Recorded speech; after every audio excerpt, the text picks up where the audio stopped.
I woke up Friday, June 5th for work that morning with kind of a pretty bad headache. I get headaches occasionally, but this one was a little more severe than I was, used to. I was starting to take some cat naps to try and just hope that the headache goes away, and eventually I realized that it wasn't, but that I still had to get ready for work. So I got up to get ready for work, and I got out of my bed and I walked straight into a wall.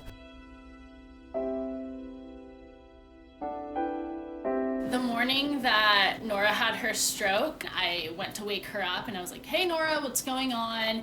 And she kind of rolled over. She was super groggy. She sat up. She said that her work had called her. She has a headache, and she started repeating her words. So she would say "My work called me, and I told them that," just really unclear sentences, and she knew what she was trying to say, it just wasn't getting out really fast. I just didn't really understand what was going on, why my body wasn't responding properly. Nora had stood up and she was walking, and I saw that the entire left side of her was swaying when she walked.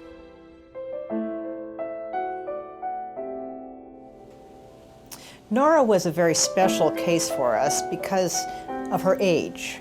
She was only 19 years old, an age where you clearly don't see too many strokes. I had seen her at my house, 12 hours before, and she was fine. We had gone to a movie together. There was nothing wrong with her. We knew that the only possible intervention that would be available to her would be a mechanical thrombectomy at California Pacific Medical Center.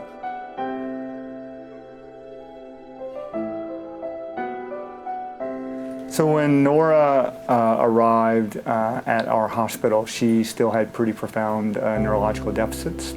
She had an NIH stroke scale, I believe, of about 10, was plegic on the left side with slurred speech and left facial weakness. Also a bit of a visual field cut on the left. So the new stent retriever devices that we use for treating large vessel occlusions are pretty remarkable devices and a pretty amazing advance in technology for treating patients such as Nora. The idea is to navigate the device and deploy it across the occlusion, across the blood clot that's sitting in the blood vessel, and allow it to expand over time, usually over just a couple of minutes, and will integrate itself into the blood clot, and then we use it to physically remove the clot from the body.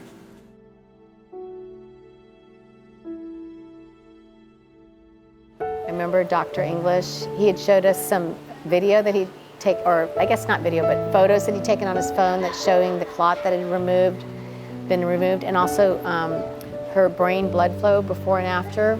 And you could just see that the blood had completely returned to the side of her brain where the clot had blocked blood flow.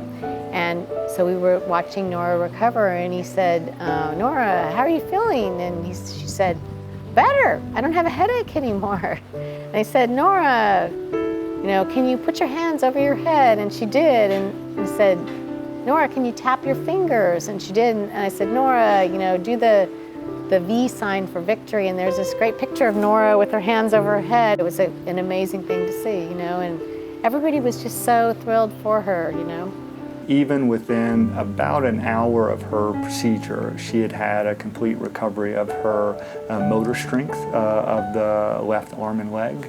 And within a day, it also had recovery of her facial weakness and slurred speech. And so she has had an excellent and complete neurological recovery.